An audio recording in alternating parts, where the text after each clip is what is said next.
ನಮಸ್ಕಾರ ಸ್ನೇಹಿತರೆ, ಇಂದು ನಾವು ಅಂಬೇಡ್ಕರ್ ಅವರ ಜೀವನದ ಬಗ್ಗೆ ತಿಳ್ಕೊಳ್ಳೋಣ ಬನ್ನಿ.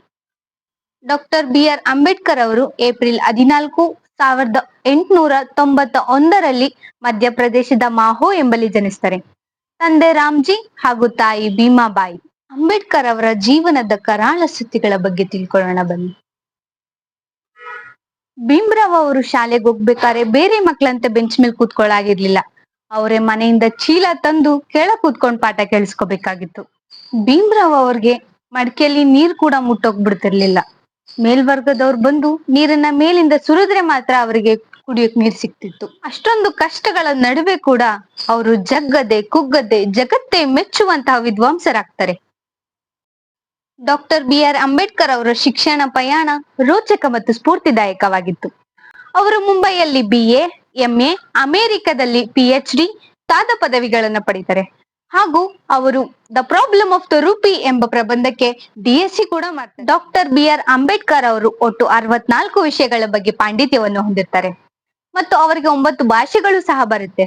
ಅವ್ಯಾವಂದ್ರೆ ಮರಾಠಿ, ಇಂಗ್ಲಿಷ್, ಹಿಂದಿ, ಪಾಳಿ, ಪರ್ಷಿಯನ್, ಸಂಸ್ಕೃತ, ಗುಜರಾತಿ ಇತ್ಯಾದಿ ಭಾಷೆಗಳು ಸಹ ಬರ್ತಿತ್ತು. ನಾವು ಇಂದು ಅನುಭವಿಸುತ್ತಿರುವ ಸಮಾನತೆಗಳ ಹಿಂದೆ ಬಾಬಾ ಸಾಹೇಬರು ಚೆಲ್ಲಿದ ಕಣ್ಣೀರು ಮತ್ತು ಅನುಭವಿಸಿದ ಕಷ್ಟಗಳು ನೂರಾರು. Doctor B R. ಅಂಬೇಡ್ಕರ್ ಮತ್ತು ಗಾಂಧೀಜಿಯವರ ಬಗ್ಗೆ ಸ್ವಲ್ಪ ಭಿನ್ನಾಭಿಪ್ರಾಯಗಳಿತ್ತು.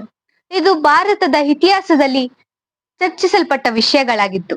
ಅವರ ಗುರಿ ಒಂದೇ ಆಗಿದ್ರು ತಲುಪುವ ದಾರಿ ಮತ್ತು ಸಿದ್ಧಾಂತಗಳು ಬೇರೆ ಆಗಿದ್ವು. ಜಾತಿ ಪದ್ಧತಿ ಬಗ್ಗೆ ಅವರಿಬ್ಬರ ದೃಷ್ಟಿಕೋನಗಳು ಬೇರೆ ಆಗಿದ್ವು. ಗಾಂಧೀಜಿಯವರು ಆರಂಭದಲ್ಲಿ ವರ್ಣಾಶ್ರಮ ಧರ್ಮವನ್ನ ನಂಬಿದ್ರು.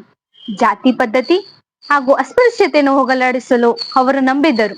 ಜಾತಿ ಪದ್ಧತಿಯನ್ನೇ ಕಿತ್ತು ಹೋಗಿಬೇಕು ಅಂತ ಅವರು ಎಲ್ಲೂ ಹೇಳಲಿಲ್ಲ. ಬದಲಿಗೆ ಮೇಲ್ಜಾತಿಯವರ ಮನಸ್ಸನ್ನ ಬದಲಾಯಿಸಬೇಕು ಅಂತ ನಂಬಿದ್ರು.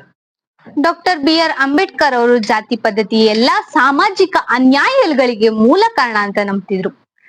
ಮೇಲ್ಜಾತಿಯವರ ಮನಸ್ಸನ್ನ ಬದಲಾಯಿಸಿದ್ರೆ ಸಾಕಾಗಲ್ಲ, ಜಾತಿ ಪದ್ಧತಿಯ ಬುಡನ್ನೇ ಕಿತ್ತೋಸಿಬೇಕಂತ ಅವರು ಪ್ರತಿಪಾದಿಸ್ತಿದ್ರು. ಇನ್ನೊಂದು ಪೂನಾ ಒಪ್ಪಂದ. ಇದು ಅವರಿಬ್ಬರ ನಡುವಿನ ದೊಡ್ಡ ಸಂಘರ್ಷದ ಹಂತ ಆಗಿತ್ತು. ಅಂಬೇಡ್ಕರ್ ಅವರು ದಲಿತರ ನ್ಯಾಯಕ್ಕೆ ಮತ್ತು ಉದ್ಧಾರಕ್ಕೋಸ್ಕರ ಪ್ರತ್ಯೇಕ ಮತ ಕ್ಷೇತ್ರವನ್ನ ಕೇಳ್ತಾರೆ. ಆದ್ರೆ ಇದನ್ನು ಗಾಂಧೀಜಿಯವರು ಉಲ್ಲಂಘಿಸ್ತಾರೆ. ಯಾಕಂದ್ರೆ ಹಿಂದೂ ಸಮಾಜವು ಶಾಶ್ವತವಾಗಿ ಇಬ್ಬಾಲಾಗುತ್ತೆ. ಆದ ಕಾರಣ ಅವರು ಅಮರಣಾಂತರ ಉಪವಾಸಕ್ಕೆ ಪರಿಣಾಮವಾಗಿ ಅಂಬೇಡ್ಕರ್ ಅವರು ಗಾಂಧೀಜಿಯವರ ಪ್ರಾಣ ಉಳಿಸೋದಕ್ಕೋಸ್ಕರ ಪೂನಾ ಒಪ್ಪಂದಕ್ಕೆ ಸಹಿ ಹಾಕ್ತಾರೆ. ಅದ್ರ ಪ್ರಕಾರ ಪ್ರತ್ಯೇಕ ಮತ ಕ್ಷೇತ್ರದ ಬದಲಿಗೆ ಹೆಚ್ಚಿನ ಮೀಸಲಾತಿಗೆ ಅವಕಾಶ. ಸ್ನೇಹಿತರೆ, ಇವರಿಬ್ಬರ ನಡುವೆ ಹಲವಾರು ಭಿನ್ನಾಭಿಪ್ರಾಯಗಳಿದ್ರು ಒಬ್ಬರ ಮೇಲೆ ಒಬ್ಬರಿಗೆ ತುಂಬಾ ಗೌರವ ಇತ್ತು. ಗಾಂಧೀಜಿ ಅವರ ಶಿಫಾರಸ್ಸಿನ ಮೇಲಿನೇ ಅಂಬೇಡ್ಕರ್ ಅವರು ಸ್ವಾತಂತ್ರ್ಯ ಭಾರತದ ಮೊದಲ ಕಾನೂನು ಮಂತ್ರಿ ಆದ್ರು. ಇವರಿಬ್ಬರ ದಾರಿ ಬೇರೆ ಆದ್ರೂ ಕನಸಿನ ಭಾರತ ಮಾತ್ರ ಒಂದೇ. ಸಂವಿಧಾನ ರಚನೆಯಲ್ಲಿ ಅಂಬೇಡ್ಕರ್ ಅವರ ಪಾತ್ರ. ಸಂವಿಧಾನ ಸಮಿತಿಯಲ್ಲಿ 7 ಜನ ಸದಸ್ಯರಿರ್ತಾರೆ. ಅದರಲ್ಲಿ ಒಬ್ರು ರಾಜೀನಾಮೆ ನೀಡ್ತಾರೆ, ಇನ್ನೊಬ್ರು ನಿಧನಗೊಳ್ತಾರೆ, ಇನ್ನೊಬ್ರು ಅಮೆರಿಕದಲ್ಲಿರ್ತಾರೆ, ಮತ್ತೊಬ್ರು ರಾಜಕೀಯ ಕೆಲಸದಲ್ಲಿ ಬ್ಯುಸಿಯಾಗಿರ್ತಾರೆ. ಇಡೀ ಸಂವಿಧಾನವನ್ನು ರೂಪಿಸುವ ಒಬ್ಬಂಟಿ ಭಾರ ಅಂಬೇಡ್ಕರ್ ಅವರ ಮೇಲೆ ಬೀಳುತ್ತೆ. ಅವರು ದಿನಕ್ಕೆ 18 ರಿಂದ 20 ಗಂಟೆಗಳ ಕಾಲ ಕೆಲಸ ಮಾಡ್ತಿದ್ರು. ಈ ಸಮಯದಲ್ಲಿ ಅಂಬೇಡ್ಕರ್ ಅವರ ಮಧುಮೇಹ ಮತ್ತು ರಕ್ತದೊತ್ತಡ ಹೆಚ್ಚಾಗಿತ್ತು. ಇದರ ನಡುವಿನಲ್ಲೂ ಭಾರತದ ಭವಿಷ್ಯ ಮುಖ್ಯ ಅಂತ ಅವ್ರದ್ದು ಕೆಲಸ ಮಾಡ್ತಾನೆ ಇದ್ರು. ಸಂವಿಧಾನ ಕೆಲಸ ನಡೀತಿರ್ಬೇಕಾದ್ರೇನೆ ಅವರ ಪತ್ನಿ ರಮಾಬಾಯಿ ತೀರ್ಕೊಂತಾರೆ.